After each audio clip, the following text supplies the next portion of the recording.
CharityMobile.com to learn more today.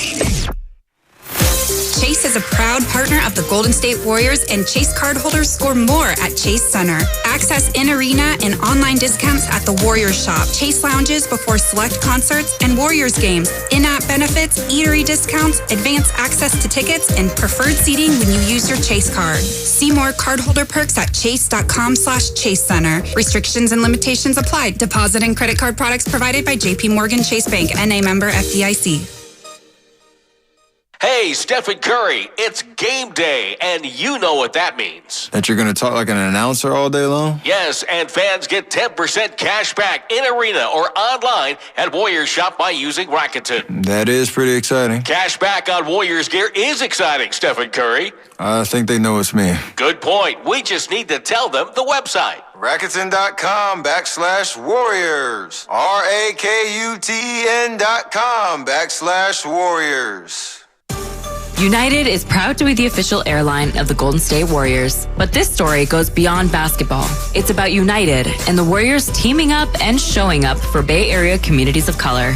Through the franchise fund, we're helping minority-owned businesses, from manufacturers to a local cosmetics brand, get the funds and resources they need to thrive. Because when good ideas find their champion, we all win.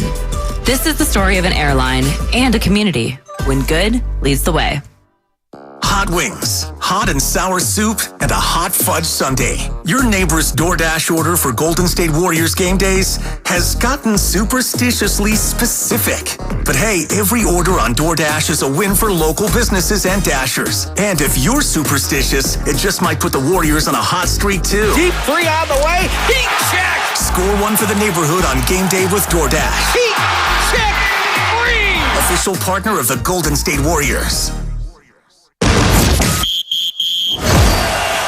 Been listening to the Golden State Warriors Audio Network, Presented by United Airlines.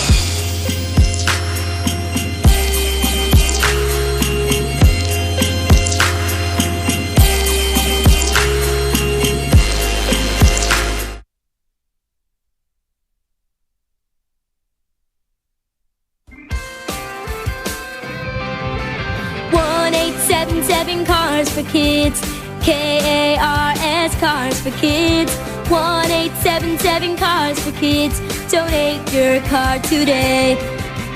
1877 Cars for Kids. KARS Cars for Kids. 1877 Cars for Kids. Donate your car today. With car prices at an all-time high, our donors are now getting highest receipts ever. Don't miss out for 2022.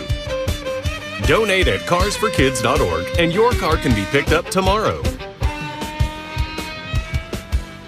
1877 Cars for Kids. KARS Cars for Kids. 1877 Cars for Kids. Donate your car today. Hurry! It's your last chance to donate for 2022.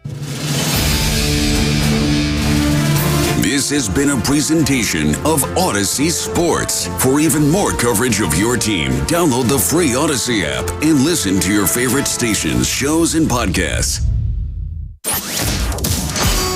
That's a wrap. Yo, that's a wrap. It was an amazing experience. Hope everybody enjoyed it. Hope we got some laughs, some good entertainment. This is Warriors Wrap Up on 95.7 The Game. Wiseman with his fourth rebound. Thompson pass to the corner. Ty Jerome. Got it! Send it in, Jerome. Ty Jerome. Big night. Who would have thought? As we welcome you inside here to Warriors Wrap-Up on 95.7 The Game. John Dickinson with you inside Chase Center, where the Warriors had their way against the Memphis Grizzlies tonight, winning 123-109, and flat out. I mean, that's why you play the games. You know, the Warriors have a lot of players with championship pride, and they wanted to put it to a Grizzlies team that comes in tied at the top of the Western Conference and has talked a heck of a lot of mess about the Warriors and about themselves being the next dynasty, even without getting to a conference finals at this point. As a core group, and the Warriors were up to the task again inside Chase Center. So much of the discussion has been about can the Warriors get it going again on the home floor, even without Steph Curry now? New information into the equation with Steph going out on the last road trip, and the Warriors coming off a 1-5 and really needing every single win they could possibly get here over the course of this homestand to try and salvage things and keep the season afloat up until the point where Steph Curry can come back and this team can really start to build some positive momentum and try and make a playoff push. So 888-957-9570, 888-957-9570. Warriors wrap up on 95.7 The Game. Xfinity Mobile text line is open as well, and it was just a festive atmosphere inside Chase Center. Place was rocking, and the Warriors gave the Warrior fans a lot to be excited about. In this one, it started with Jordan Poole going off and setting the tone. 17 points in the first quarter for Jordan Poole in this game as the Warriors led 33-29 after one. And it felt like, all right, the energy was good in the building, but the energy was good for the Warriors right off the top. And that allowed the Warriors to, hang in the game and eventually push a lead up to 20 and have enough answers down the stretch to win it. But tonight it really and you could go around the box score and up and down the Warriors roster on a night like tonight with so much going on. It's almost one of those nights where it's, where do you begin? Well, we'll begin with the beginning, and then you've got Jordan Poole, who winds up getting himself ejected from the game, picks up a couple technical fouls. The intensity was at a playoff fervor. There were texts getting handed out left and right by Mark Davis and company. Rough night, rough crew. I thought both ways, both teams extremely frustrated with the whistle that they were getting in the game tonight. A couple of weak technicals, I thought there were some calls made both ways that were incorrect. I thought there were some calls made that weren't made, frankly, that probably should have been made. But I think that added to the edge and the intensity in the crowd, and these two teams facing each other for the first time since that playoff series going back to May. And Dillon Brooks being public enemy number one in the building, and how about Klay Thompson at the end standing over Dillon Brooks, wagging the tongue at him, and picking up a taunting tech of his own. Yeah, Draymond talking a lot of madness. Dillon Brooks is always talking, but yeah, Draymond going at it with John Morant. I think those two really like each other and enjoy each other. I know Draymond was talking to John Morant's dad after the ball game. They were exchanging pleasantries, and so I think there is some respect between these two teams, but there is a lot of hatred on the floor between these two teams, which makes it such a wonderful matchup for the Christmas holiday, and really kind of a throwback to a different era in the NBA to have two teams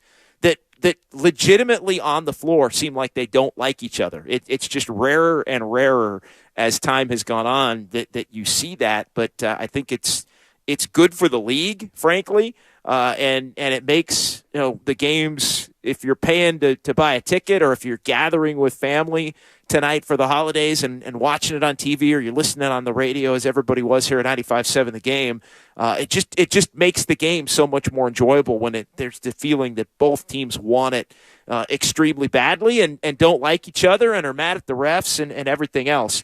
So Jordan Poole, first box checked as far as setting a tone with the 17 first quarter points. I thought Draymond Green and Klay Thompson also set the tone early on in this one. I thought it was a game where everybody this is a game where if you know that it means a lot to the core championship players that are playing, I think it trickles down to the rest of the roster. And there were some young players that Jonathan Kuminga, Moses Moody were a small part of that series against the Grizzlies. They kind of know, but Ty Jerome doesn't know walking in. And Dante DiVincenzo's a sharp guy and played a lot of big games in college and was with the Bucks a couple of years ago as they were coming out of COVID and winning the title, although injured for the stretch run of that. So he's been around it a lot. But I think Draymond and Klay, with their edge, their attitude, their intensity, their disdain for the Memphis Grizzlies and a lot of the mess that the Grizzlies have potentially prematurely talked, they set a tone for this one to where I feel like those that didn't know what it was all about, they knew. And Dante DiVincenzo knows that this is a massive game for the Warriors and for the vets and for the champion guys. James Wiseman understands that it's a big game. A guy like Ty Jerome understands. Anthony Lamb understands. So some of these guys, a lot of them not around last year, but when the tone is set by the championship core players, and again, Draymond and Klay did it with their play, did it with their talking, did it with their taunting in some instances tonight. But they set a tone, I think, that others followed throughout the night, and there were some big-time contributions. But, again, the thing I come back to is the intensity. And we'll continue to get into the little stretches of the game and the big performances because I think you could make the case everybody who played tonight for the Warriors made a positive contribution and did something in this game. I think you could also make the case that tonight was what the Warriors envisioned that this season was going to be more like as far as their young players, not necessarily scoring or putting up big numbers, but being able to contribute toward winning in a rotation against a playoff team. I think this is tonight with Wiseman coming in and rebounding and playing good defense, which is something that hasn't been there a lot of the time when he's been on the floor, with Kuminga, being a junkyard dog as far as defending and rebounding and aggressively trying to drive and get to the free throw line. A lot of short posts for Kuminga tonight, trying to get out in transition. And Moses Moody calmly, knocking down a three ball and attacking the basket if teams close out on him. I feel like tonight is what the Warriors envisioned in training camp it looking like, with the veteran players playing their roles and doing their thing. Obviously, you want to have Steph and Wiggins, but tonight was what hasn't been able to be done for the Warriors and why things, I think, in some sense went awry over the first 10 games of the season. But it all clicked for Kuminga, Wiseman, and Moody. Ty Jerome ends up with a 14-point game for Ty Jerome, and he had one of the biggest stretches of the game after the Grizzlies had cut a lead down to 3, and it felt like, well, this has been fun. The energy's been great. The Warriors have brought it, but the Grizzlies are the more talented team top to bottom on this night with Steph and Wiggins out, and maybe the fourth quarter was going to be a little rough, but Ty Jerome late in the third, he's able to go on a 8-0 run himself, knock down a couple of threes, hit another jumper. That helped give the Warriors some breathing room, and it doesn't hurt to knock down 18 three-pointers as a team. Warriors doubling up the Grizz from three-point range, but that helped stabilize big buckets from 80 to 77 all the way up to 91-77, and the Warriors were in good shape heading into the fourth quarter, and they would have just enough as the Grizzlies would come to get a big stop. Warriors would hit a big shot and essentially having every answer down the stretch to keep it from getting super tight in the fourth quarter, which was especially important because Jordan Poole got himself ejected in the fourth quarter. Dylan Brooks really going at Jordan Poole tonight. Extremely physical. Poole was doing his thing and hitting shots anyway and getting to the free throw line. He thought he probably should have got to the free throw line a few more times than he did tonight. Thought that the physicality, there was a play in the first half where Brooks just knocked Poole down on the sideline after Poole had made a pass. So he was getting D'd up and Poole gets rid of the ball and Brooks just knocked him down. And I think Poole was looking to the ref, and in an instance where you've already got one tech, you can't get another.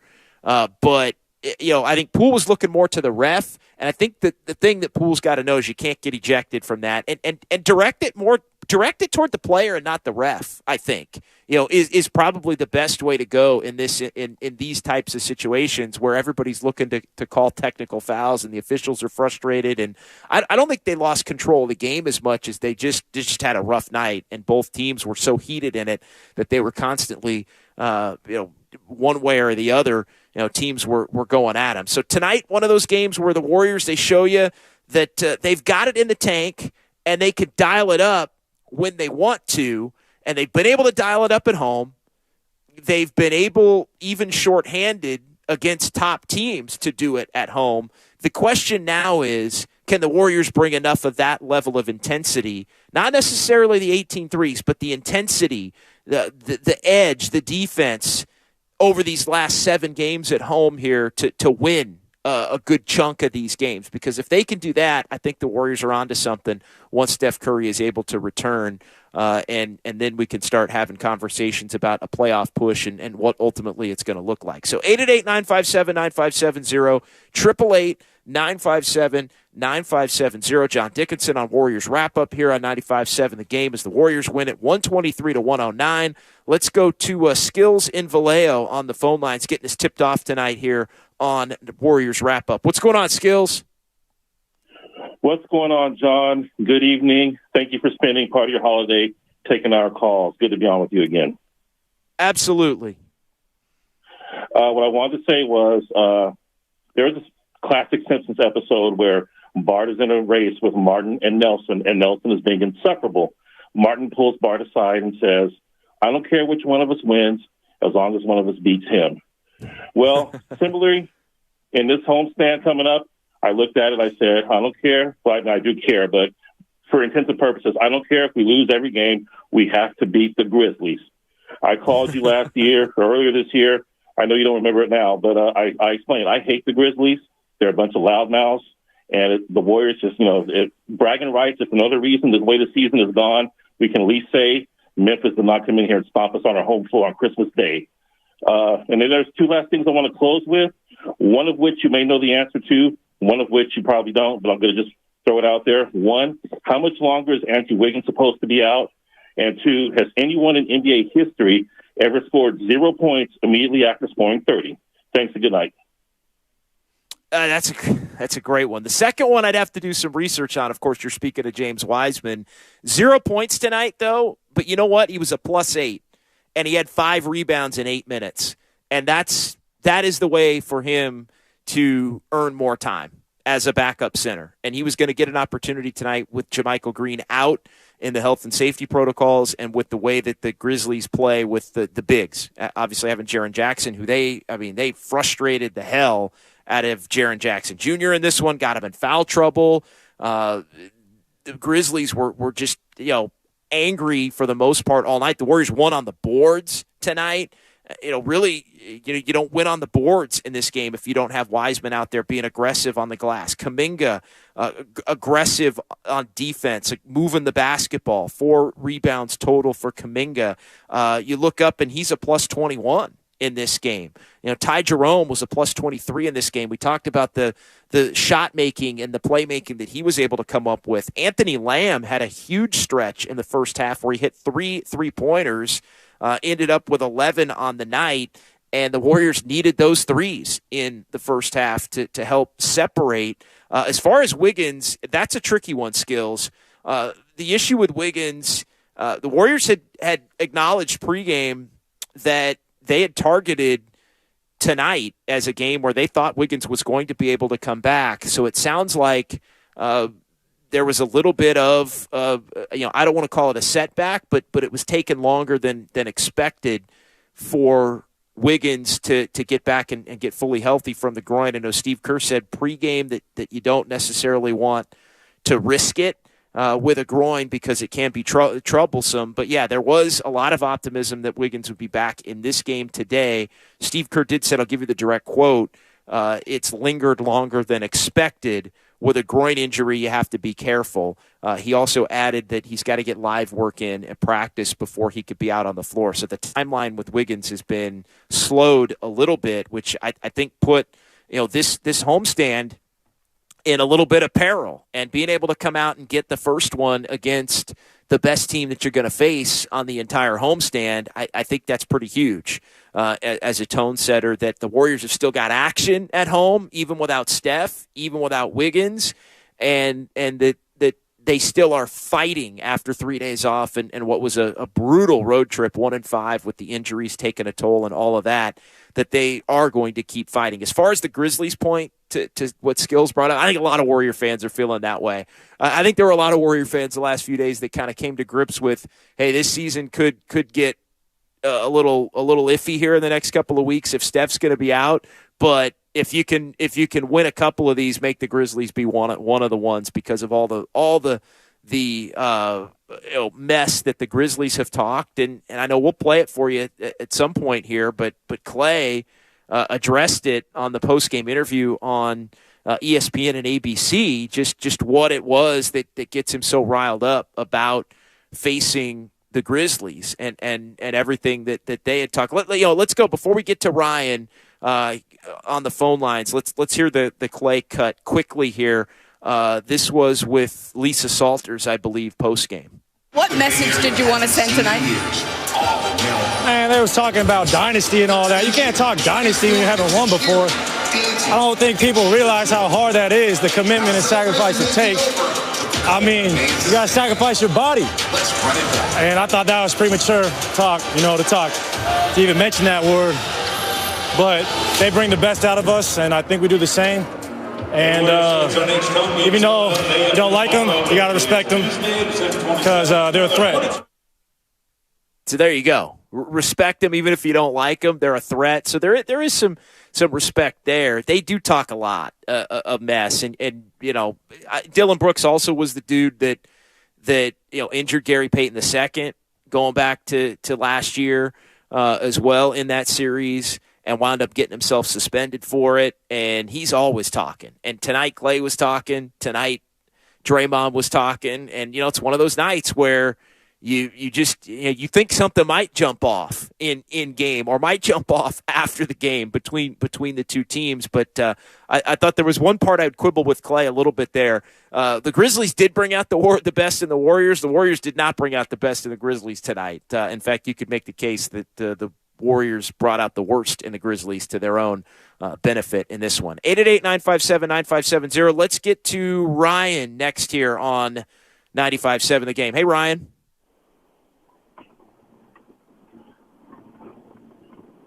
What's going on, Ryan? You're on the air. All right. Did we have two Ryan Sterling, or was that the same Ryan on the board? Same Ryan. All right. 888-957-9570.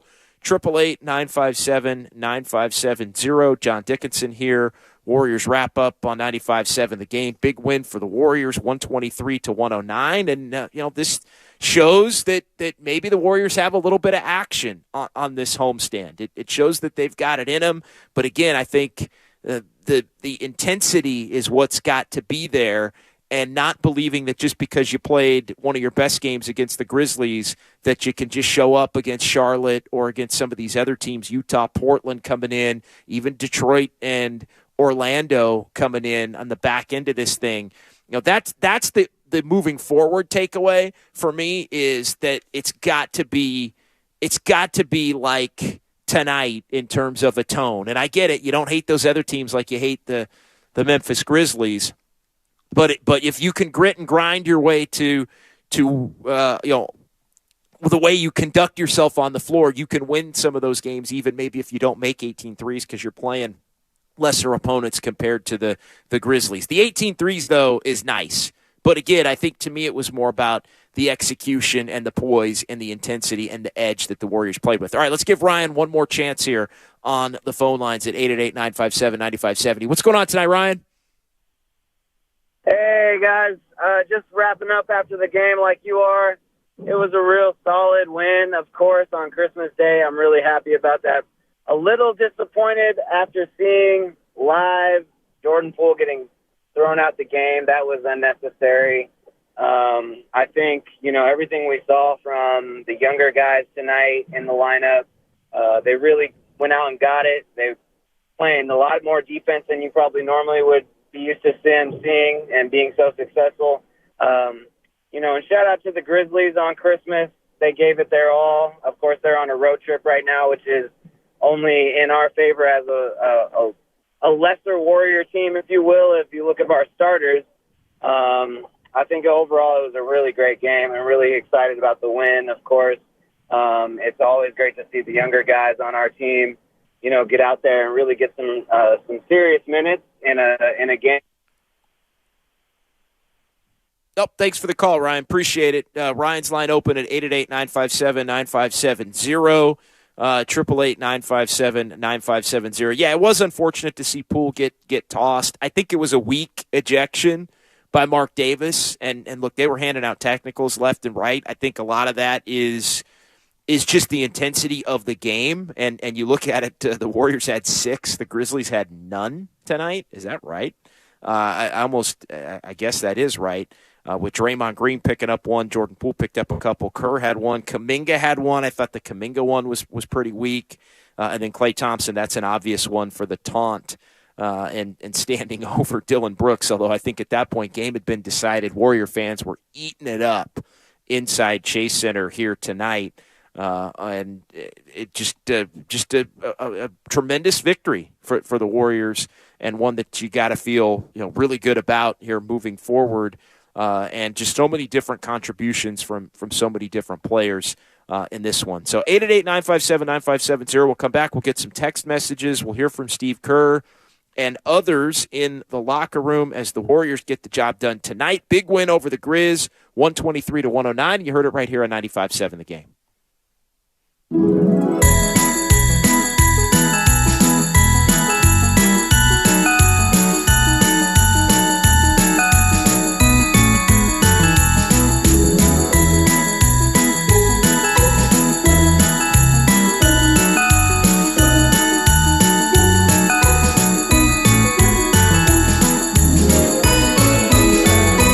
From all your friends at Dolan's, have a safe and happy holiday season. Congratulations to Steph Curry, Sports Illustrated's Sports Person of the Year.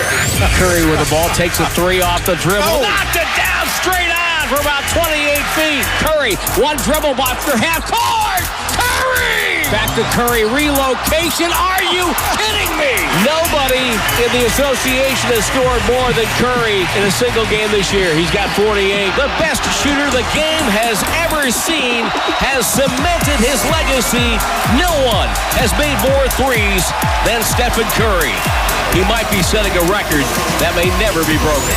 Brought to you by Celebrity Cruises. Journey wonderful with Celebrity's biggest offer of the year. Sail on the world's best ships to the world's best places like the Caribbean, Europe, Mexican Riviera, and Alaska. Hurry, Celebrity Cruises semi-annual sale ends soon. Contact your travel advisor or visit Celebrity.com. And now Martha Stewart for Skechers. When I make a dish or embark on a craft project, I always use the finest, most fabulous ingredients and materials.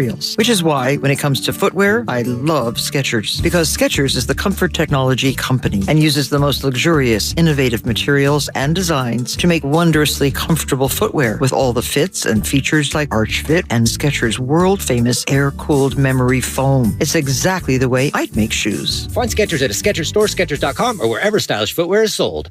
The best part about taking ZQuil Pure Z's Sleep Plus Next Day Energy at night is actually the next morning. I wake up alert with none of the grogginess from taking too much melatonin. Pure Z Sleep Plus Next Day Energy is a bilayer tablet with immediate release melatonin and extended release B vitamins to help me fall asleep naturally and wake refreshed. It's my secret weapon for a great night's sleep and a great morning. Hi, Mom. Hi, Mom. Can't beat that.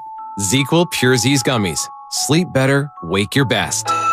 At the Home Depot, we have the tools for you to give the gift of a smarter home with savings on top brands, like the Google Hub, a command center for your smart devices that raises the IQ of your entire home, or the Nest Learning Thermostat that helps you conserve energy and save on your bill. And if you don't know what to get, gift cards are a smart gift no matter what they get.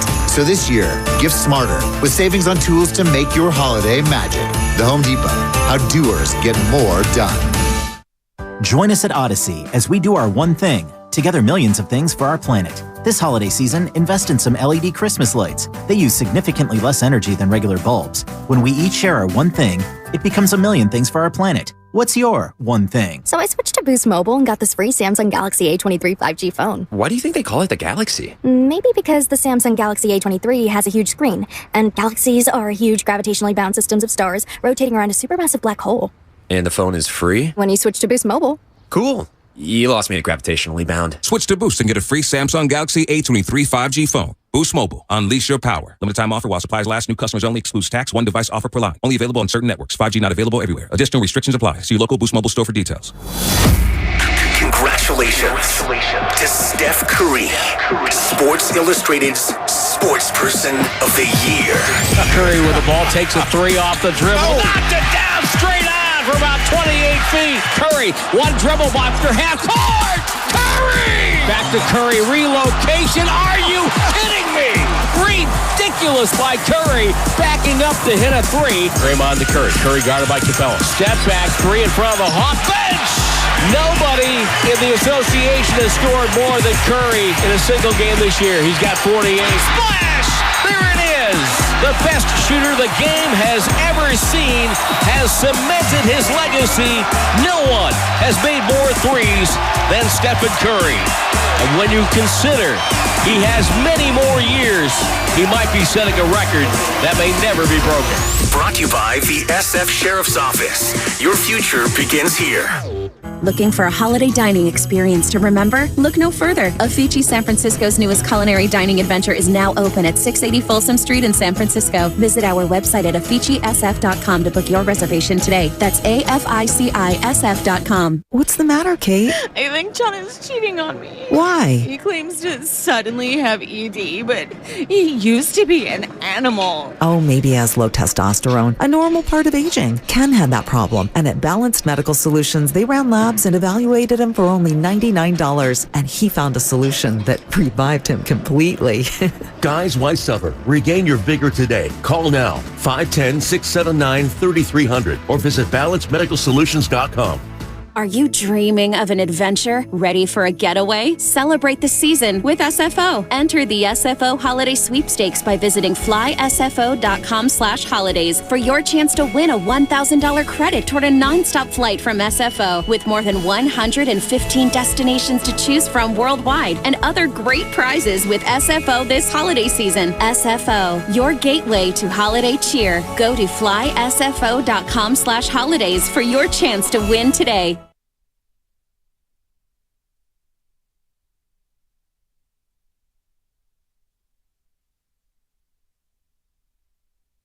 Poole, top side. Over to Thompson, left side. Three is good for Klay. Somebody was chirping at him because he looked over toward the Memphis bench. Now back to Warriors This Week. Now back to Warriors Wrap Up on 95.7 The Game. Yeah, Warriors This Week, Warriors Wrap Up. We're getting them both in for you on this Sunday. Appreciate everybody listening to Warriors This Week this afternoon, leading you up to the game. And Warriors Wrap Up now after the ball game. Big win for the Dubs, 123-109, 888-957-9570. That is the phone number to give me a call or shoot me a text. A couple of texts to get to, 510. JD, your whole station said tonight was going to be a long night without Curry and Wiggins. Any team can beat any team, including Memphis, without top talent. No doubt. That's why you got to play the game. And look, going into it, it had the potential to be a rough night, but the Grizzlies didn't have it tonight. I thought a lot of that was what the Warriors were doing, and defensively and the intensity and a lot of the things we talked about in the first segment. And then they made 18 threes, and they had a bunch of contributions from a bunch of different players. Dante DiVincenzo started, and you talk about tone setters.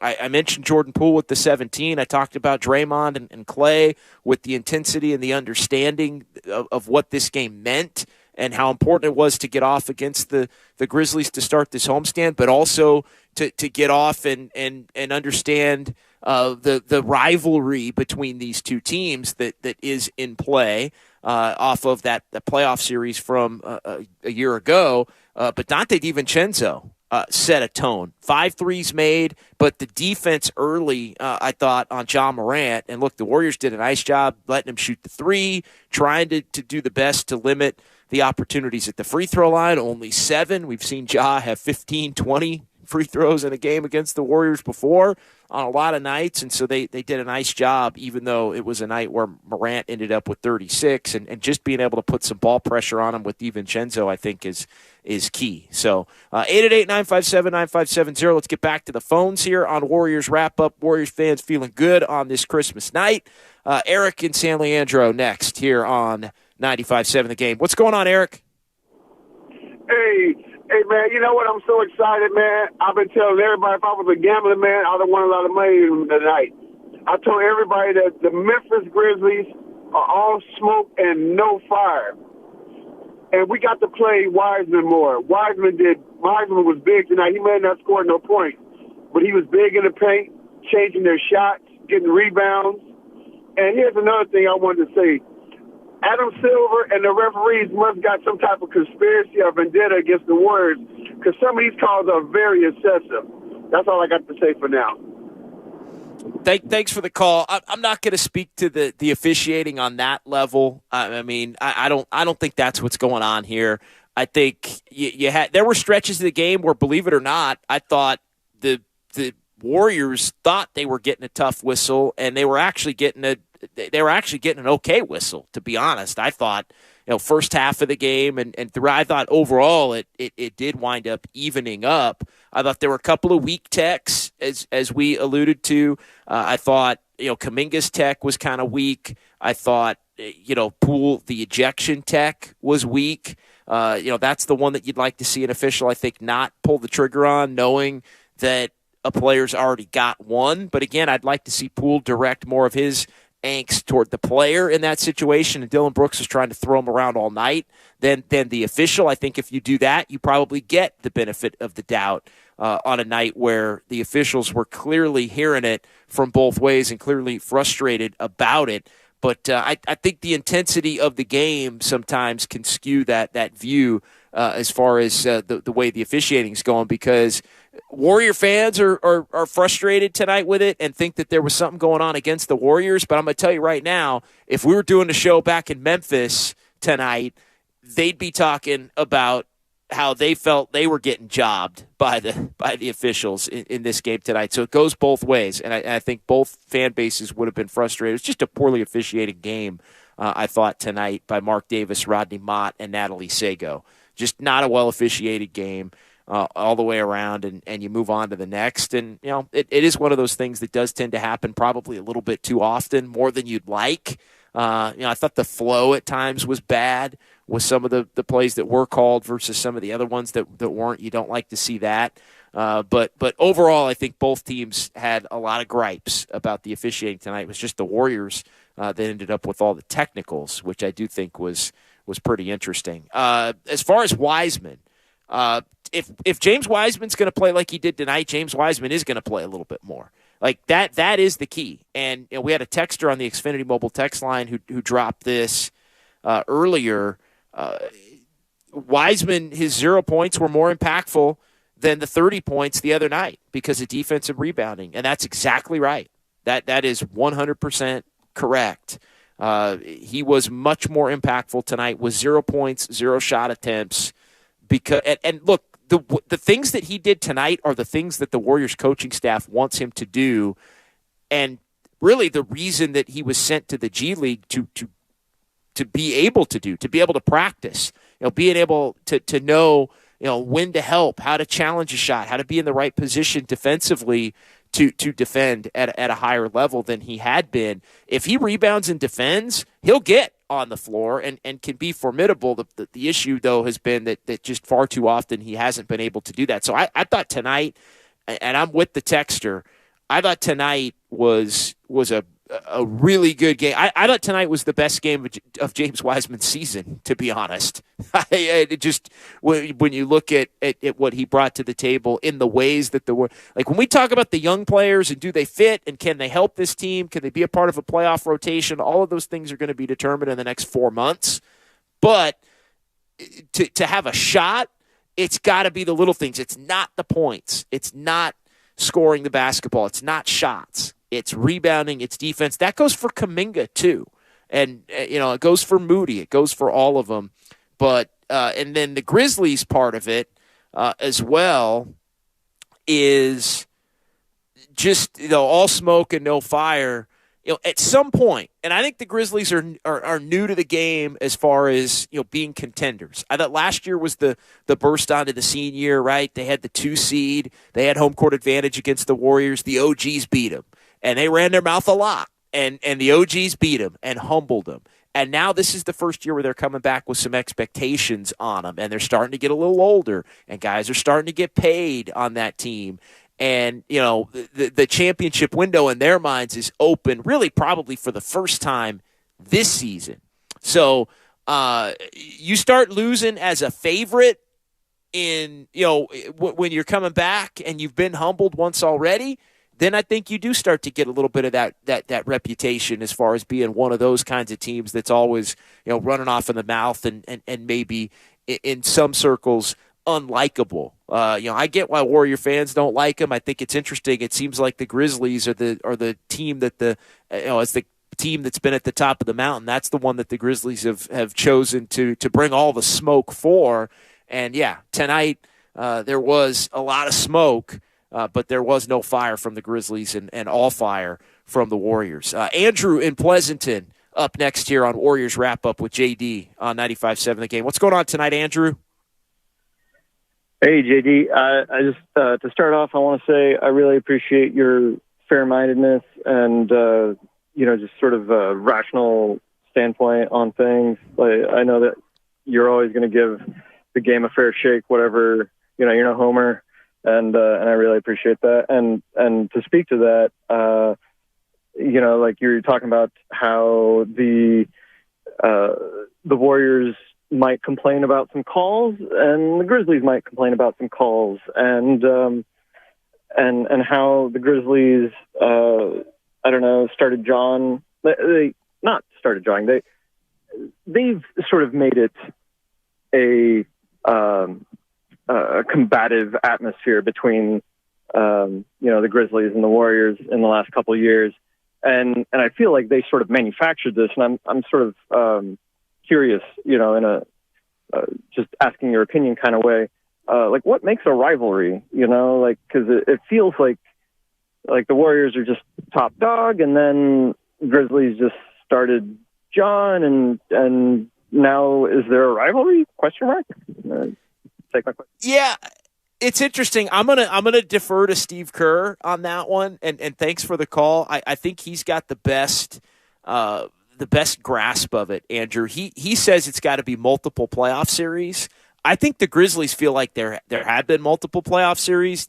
Play-in tournament game, not really a playoff series. I think the Grizzlies. You know what it reminds me of, honestly, and I'm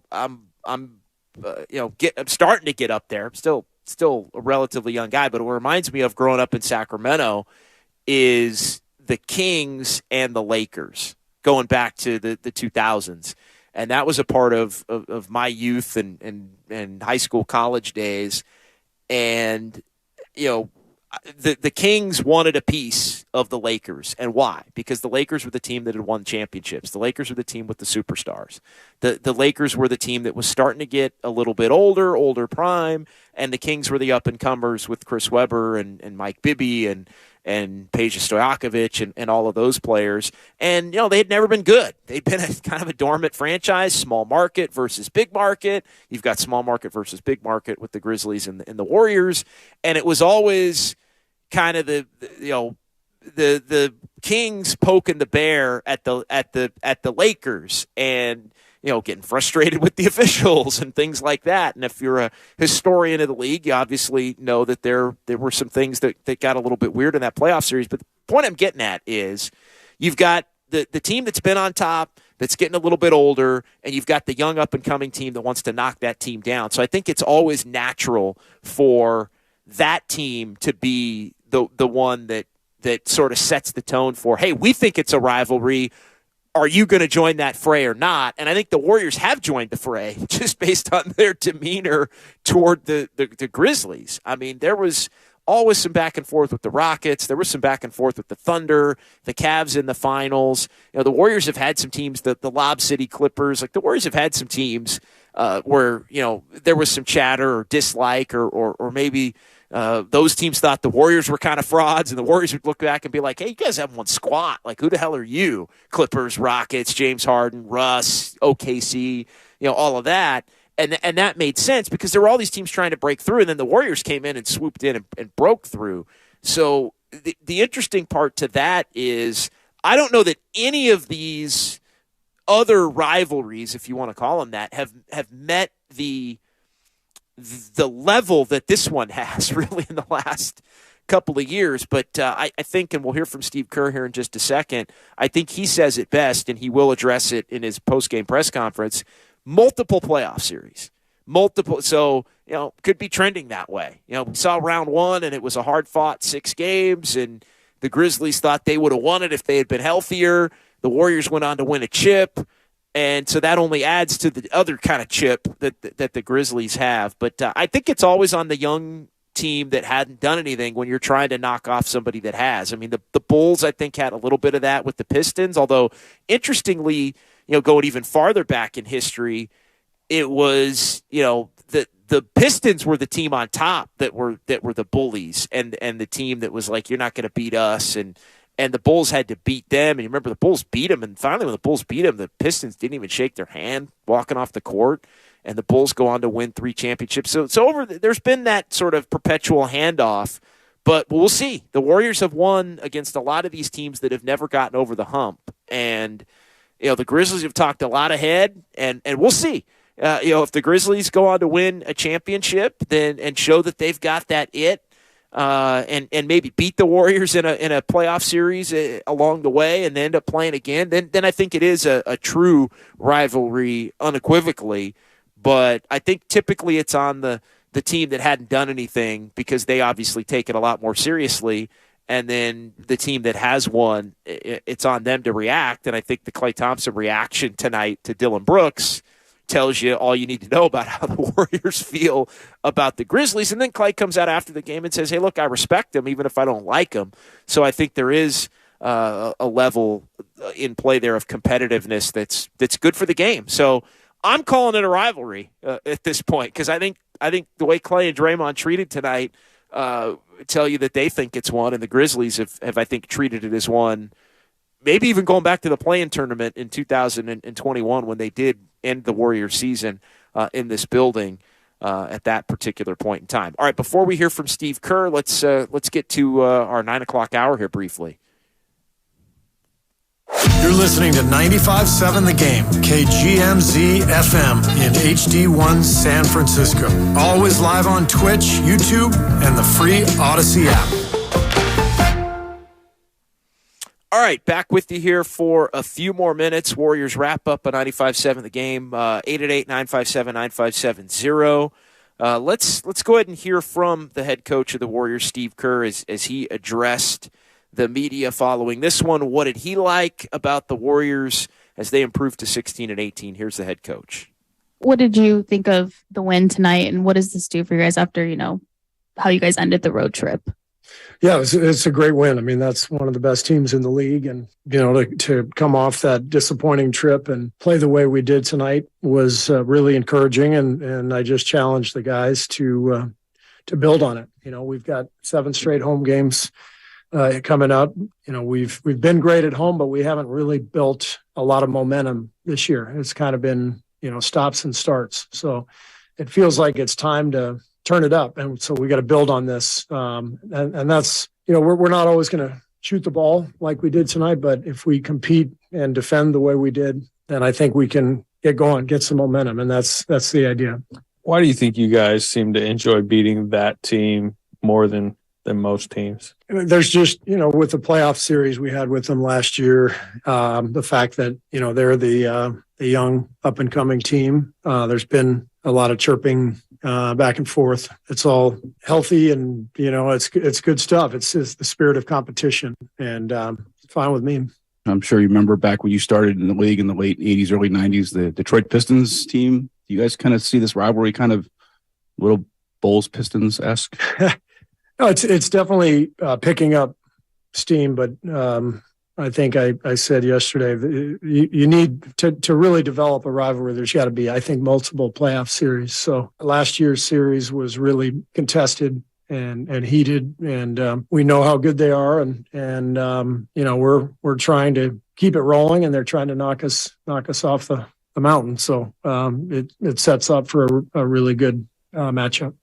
13 rebounds, 13 assists, 3 points for Dray. I mean, is that just kind of the most quintessential Draymond Green performance you could get out of him? Yeah, that's that's what a great Draymond Green performance looks like often, just controlling the game at both ends with his defense, but also on offense, playing that point forward role. It's he was tremendous tonight. I just thought his defense was all world. I mean, what he was doing out there and then finishing the possession with the boards. He and Loon both did a really good job. Steve, what did it mean to you to get the sequence, what Ty Jerome did there for a sequence in the third, and Moody and Lamb, they all gave you crucial minutes and contributions to kind of spell the start. Yeah, I thought that was the key to the game, was every single guy who came off the bench was fantastic. I thought, Dante knocking down shots early, Wise coming in and playing really good defense for his 8 minutes or so. And then, JK's defense as well was a big part of that win. And then I thought that the key stretch, Lamb came in and gave us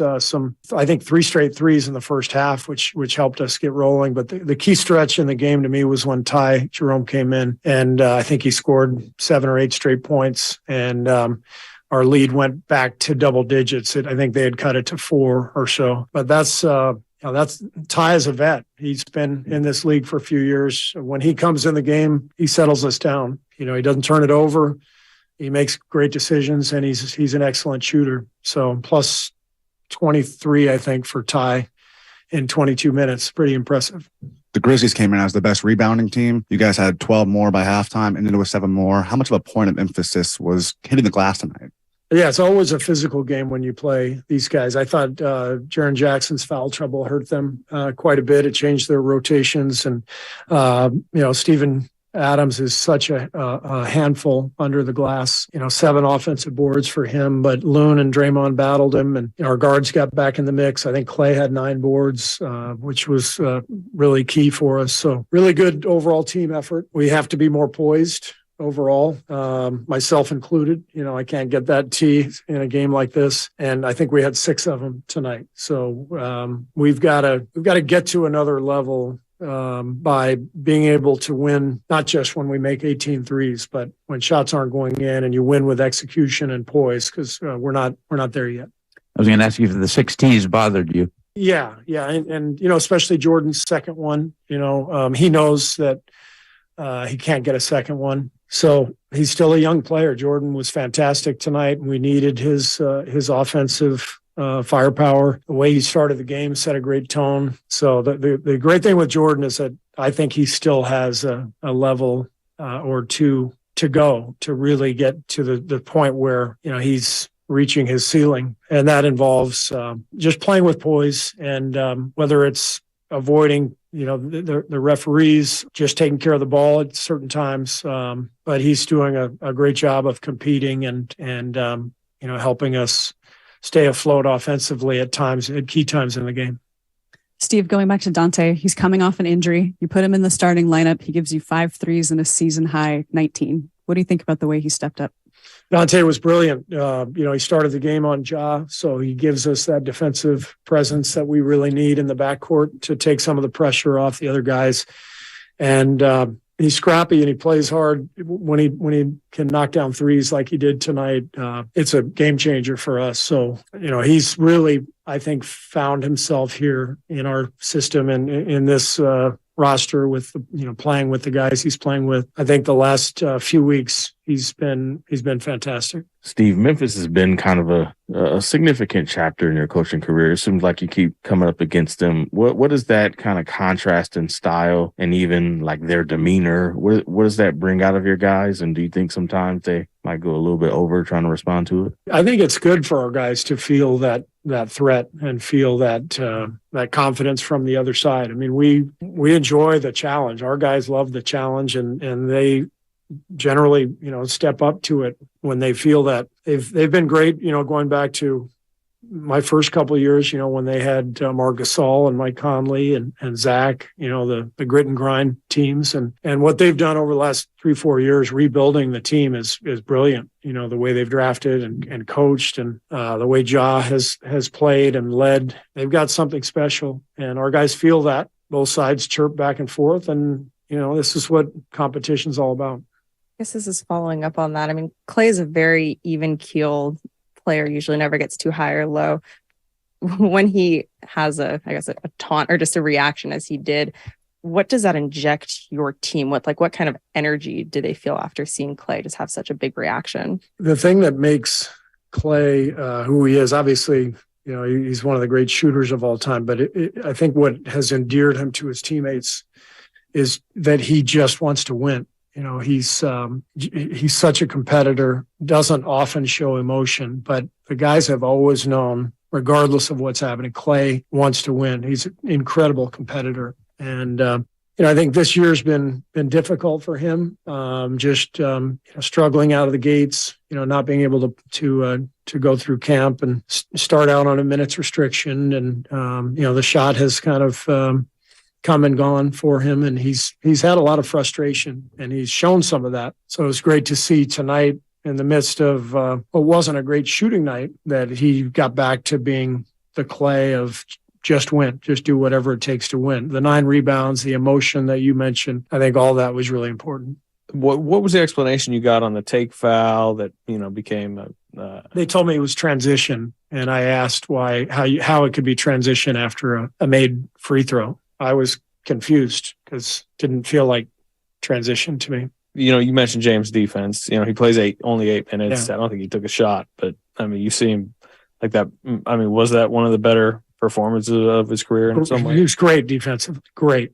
Just patrolling the paint, staying in between the ball and the basket, but still being able to cover the roll man. Playing the cat and mouse game. He had several plays where he just went vertical. He's in the right spot, went vertical, and that's a big obstacle in your way. If you're a guard coming down, you got to score over the top of James, and so his ability to do that without fouling is crucial to his place, in our rotation on our team. And that's the beauty of his 3 weeks in Santa Cruz is, they worked on that every single day. And as I told you recently, you go to Santa Cruz, you get 3 or 4 great practices in a week. You play here and we got a game the next night, and there's a little bit of film and a walkthrough, and you're moving on to the next one. So he needs the reps, and the reps in Santa Cruz, in practice over and over again, and then 7 or 8 games, he's made big strides. So really pleased with James. All right, so Steve Kerr there addressing James Wiseman and the different ways he impacted the game defensively. I want to go back to Klay Thompson because I think it plays into a text message that we received here. 650 saying, JD, you're not worried about Klay. I know he's still getting his legs, but he didn't even get high enough to dunk in the fourth quarter. And 510 saying Klay overshooting. A lot of concern about Klay on the Xfinity Mobile text line here tonight. And look, I view tonight as a positive, to be honest, and it's for a lot of the reasons that Steve Kerr just laid out. It was the fact that he still had a positive impact on the game, even though he didn't shoot it well. The part where I think I break off from a lot of people is, like, I think we have to accept that Klay Thompson is going to have to – it isn't always going to be pretty for Klay. Like, and he's going to have to be more of a grinder. And I think tonight he was. He was doing everything he could defensively, and he's scrapping, and he's hitting big shots, even if he's not hitting a high percentage of shots. And he's rebounding, to the tune of 9 in the game tonight. He's trying to move the ball, 4 assists. Like, I think we have to accept, and I said this months ago, that, Klay Thompson can still have big nights and will still have big nights, but they're not going to be as many of them as there used to be, and they're going to be fewer. They're going to be farther between than they used to be. But that doesn't mean that he can't be an effective player as far as helping winning. And I think tonight, there's just going to be more nights where you're going to look up and Klay's going to be under 50% shooting, or it's going to be kind of an ugly line as far as that goes. But did he help will the team to a win in his own way? And tonight he did. I mean, he was him and Draymond both tonight. Not pretty games by any stretch, but effective games. Games that in the grind against a team like the Grizzlies really help you get the job done. So good stuff all in all. Key now, can the Warriors continue to play with that edge like they cared tonight against Charlotte and Utah and Portland and Atlanta and Detroit and Orlando and Phoenix over the course of the next 2 weeks before they get that road trip. If the Warriors can win 5 games on this homestand, I think they're in pretty good shape. If they could win 6, then look out. I mean, at that point, you'd be over 500 again heading on the road, and hopefully with Steph Curry's return right around the corner, then we can start having a conversation about, all right, maybe this team can separate again if they can get healthy and make a push toward trying to avoid the play-in tournament. Like, that's the goal, trying to avoid the play-in tournament. And then you see where you're at, and you see how jumbled up it is as far as the top 4, and maybe you got a shot beyond that. But none of that's going to happen if this team goes 2-6 on this homestand. This team goes 2-6 in this homestand, something like that, and then we're talking about, can they just get into the play-in tournament and take their chances? And I don't think that gives you that doesn't give you the best position to be able to cobble it together. Cobbling it together doesn't give you a shot to make a run. Cobbling it together means you're going to get in and probably be one and done, or maybe you can eke out another round, but you're going to be sent packing at some point. All right, great night tonight, though, for the Warriors. Really appreciate it. We'll end it on that note, as I'm going to be back with you tomorrow and all week here on 95.7 The Game in the afternoon. Tomorrow with Alan Stiles. Got a couple of days with Larry Krueger, and we'll be back for Warriors Live as well on Tuesday night, 6 o'clock. But keep it locked here on 95.7 The Game. Tomorrow, again, in the afternoon, it'll be me and Alan Stiles. We'll be talking Warriors. We'll be talking 49ers and their win over the Commanders and everything going on in Bay Area sports. So that'll do it. Thanks to Sterling Bennett and everybody in our San Francisco studios. Cam Williams among them. And we'll talk to you tomorrow and on Tuesday. Warriors get the win tonight, 123-109. And you heard it right here on 95.7 The Game. If you own a business, this has been a bumpy ride. From pandemic to inflation, I'm sure you could use a break. If your business has 5 or more employees and survived COVID, you might be eligible to receive a payroll tax refund of up to $26,000 per employee. The challenge is getting your hands on it. Hi, I'm Howard Mackler, and that's why I founded GetRefunds.com to cut through the red tape and get you the money. The team of tax attorneys we have put together are highly trained in this little-known payroll tax refund program. We do all the work, charge not a dime up front, and simply share a percentage of the cash that we get for you. Businesses of all types can qualify, including those that took PPP, nonprofits, and even those that had increases in sales. We have helped return over $1 billion to businesses, and we can help you too. Just go to getrefunds.com/sports, click on Qualify Me, and answer a few questions. This payroll tax refund is only available for a limited period of time. Don't lose out on up to $26,000 per employee. Go to getrefunds.com/sports. That's getrefunds.com/sports. Join us at Odyssey as we all do our one thing, together millions of things for our planet. Avoid giving useless knickknacks this holiday season and look for durable items that will last for years. When we each share our one thing, it becomes a million things for our planet. What's your one thing? Parents, are you tired of helping put your kids' shoes on? They're squirming, watching cartoons, anything but helping. Luckily, it's Skechers to the rescue. Introducing new hands-free Skechers slip-ins. Footwear you can just get your kids to step into and their shoes are on. You don't need to bend over. You don't need to sit on the floor and try to wrangle them on. Actually, you don't even have to touch them. With Skechers slip-ins, they just step in and go. Plus, they're so easy, they could be the first shoes your kids can put on by themselves. And Skechers slip-ins are great for older kids too. They're quick, easy, and fun. The secret is a unique comfort pillow in the heel that helps your child's foot slide securely into place and cradle it in comfort. Plus, they're available in all types of Skechers styles with and without laces. And most are machine washable, so you can keep them looking newer longer. Get Skechers slip-ins, the "Where have you been all my life" shoes for your kids or for mom and dad today. Find Skechers slip-ins at a Skechers store, Skechers.com, or wherever stylish shoes are sold.